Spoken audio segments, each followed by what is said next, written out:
Welcome to Simpler Bible, a daily journey to biblical understanding. Hosea part 1. We're only going to cover, Hosea is 13, 14 chapters long. We're not going to cover all of it.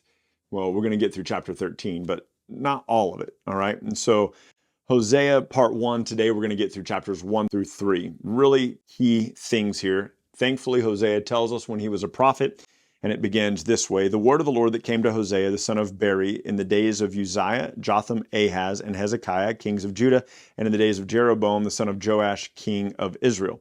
And so he was prophet for a lot of kings, but he doesn't have a lot to say. So his words were kind of spread out in these days, all right?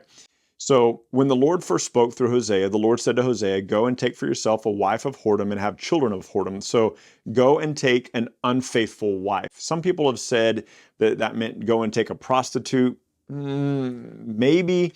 Definitely go and take an unfaithful wife. That's definitely what's being conveyed here. Go and take a wife who's going to cheat on you.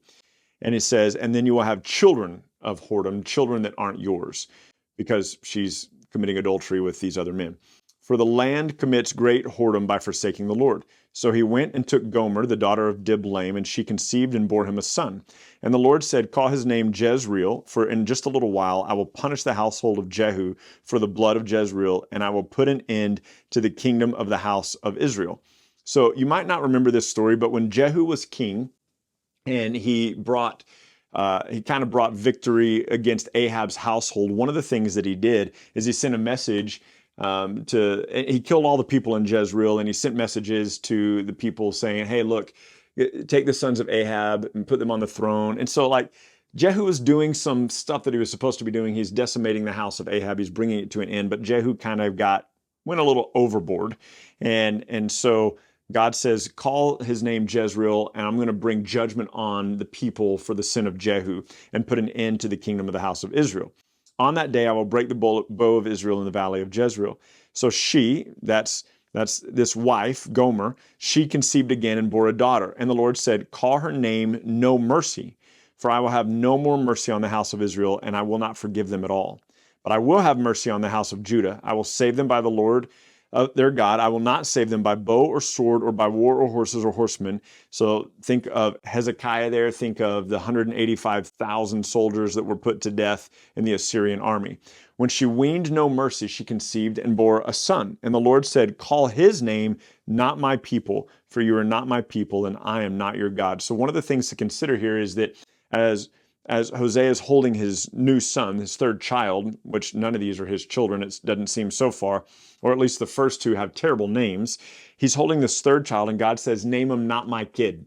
And Hosea is like, dang it, honey, you stepped out again, you've been unfaithful again. And he says of Israel, you're not my people anymore, and I'm not your God. And he says, the number of the children of Israel will be like the sand of the sea, which cannot be measured or numbered. And in the place where it was said to them, you are my people, it shall be said to them, children of the living. In the place where it was said to them, you are not my people, it will be said to them, children of the living God. And the children of Judah and the children of Israel shall be gathered together, and they will appoint for themselves one head, and they will go up from the land, and great will be the day of Jezreel. So he's saying here that you're not my people anymore. I'm not your God anymore. But then he promises them that there will be a day that their numbers will be as the sands on the seashore, and that they will be blessed, and they will come together under one head again. That's going to be in the future. This idea of as many as the sand on the seashore mentioned in Romans 9, but not the same context. I do find the language interesting. Hosea 2 says, say to your brothers, you are my people, and to your sister, you have received mercy.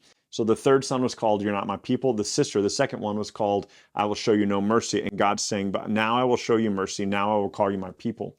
Plead with your mother, plead, for she is not my wife, and I am not her husband. Plead that she put away her whoring from her face, her adultery from between her breasts, lest I strip her naked and make her as in the day she was born, and make her like a wilderness, and make her like a parched land, and kill her with thirst. So this kind of sounds a little bit like Ezekiel 16, when God says of the nation of Israel, he goes, I found you abandoned in the field. I grew you up. You became a beautiful young woman. I betrothed myself to you. You became my wife, but then you became a whore and you committed adultery with all these other lovers. He says this, upon her children I will have no mercy, because they are children of whoredom. For their mother has played the whore. She who conceived them has acted shamefully. For she's, keep in mind, this whole time he's talking about the nation of Israel. Yes, Hosea married a woman named Gomer. Yes, this is part of this prophecy here. But what he's really talking about is he's really talking about the nation of Israel and their unfaithfulness to God and turning to these other gods. He says, for their mother has played the whore. Israel has played the whore. She who conceived them has acted shamefully. She said, I will chase after my lovers. I will give who give me my bread and my drink, my wool and my flax, my oil and my water. Therefore, I will hedge up her way with thorns, and I will build a wall against her so that she cannot find her path. So God is saying, I'm going to physically prevent you from chasing after these other gods. She shall pursue her other lovers, but never be able to overtake them. She shall seek them, but not be able to find them. And she will say, I will return to my husband, for at least it was better for me then than now. So God is saying, I'm going to keep Israel from pursuing the other gods. Eventually, they're going to give up pursuing the other gods, and they're going to say, look, it's time for me to return to God. She did not know that it was I who gave her the grain, the wine, the oil, who lavished on her silver and gold, which they used for the Baal. So in other words, Israel got to the point where they weren't trusting God for their provision. They were trusting their idols for provision. And God's going, she had no idea that I was the one who was providing for her. I was the one who was taking care of her. Therefore, I will take back my grain in its time, my wine in its season. I will take away my wool and my flax, which were to cover her nakedness.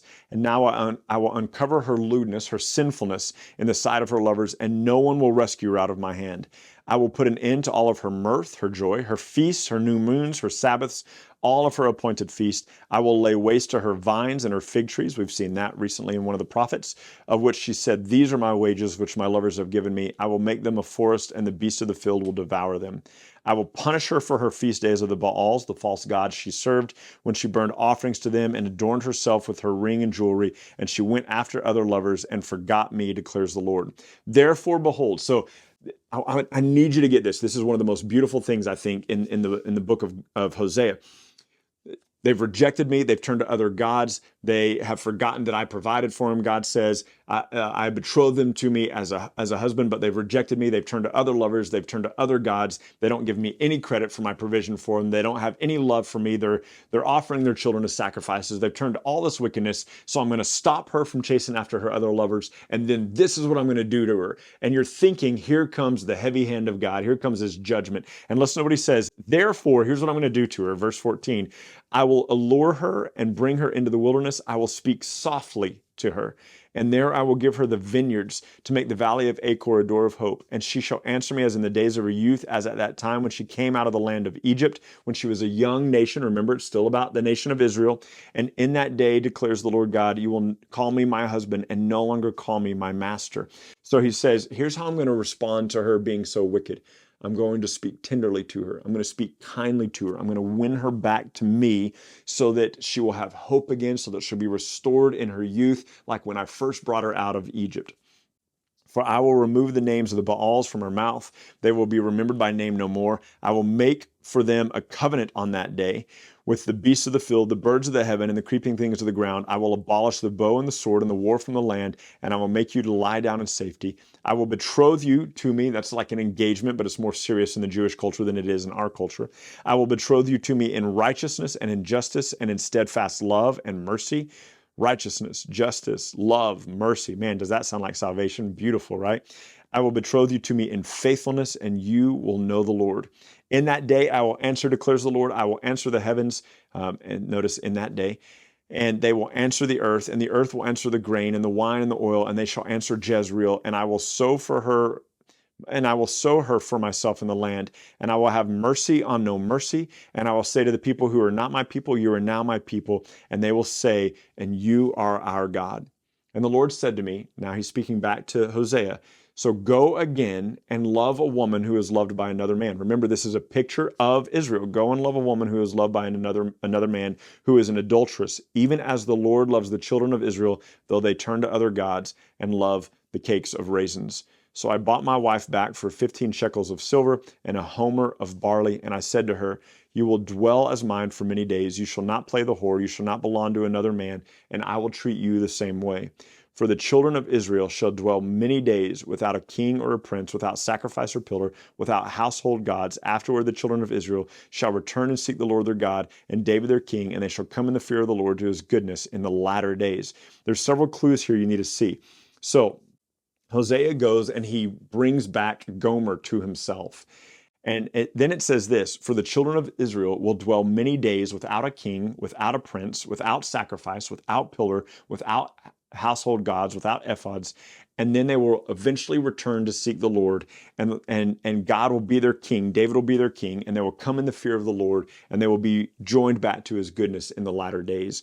And so this is about the time when God restores Israel and brings them back to himself in love and grace and peace. And so there are immediate implications in the days of Hosea, but there's also future implications in the first coming of the Lord and then the second coming, the return of Christ. And so those are the first 3 chapters of Hosea. Look, we've got a lot to go through tomorrow. We're going to go through chapters 5, 6, 7, 11, and 13. 5, 6, 7, 11, and 13 tomorrow in Hosea. Join us then as we finish up this intriguing book. Bye. Thank you so much for journeying with us today at Simpler Bible. Together, you and I have looked at another passage of Scripture and come to know the Bible a little bit better and enjoy God more fully. This video, along with all of our videos, can be found at simplerbible.com, where you can enjoy our Through the Bible in a Year course.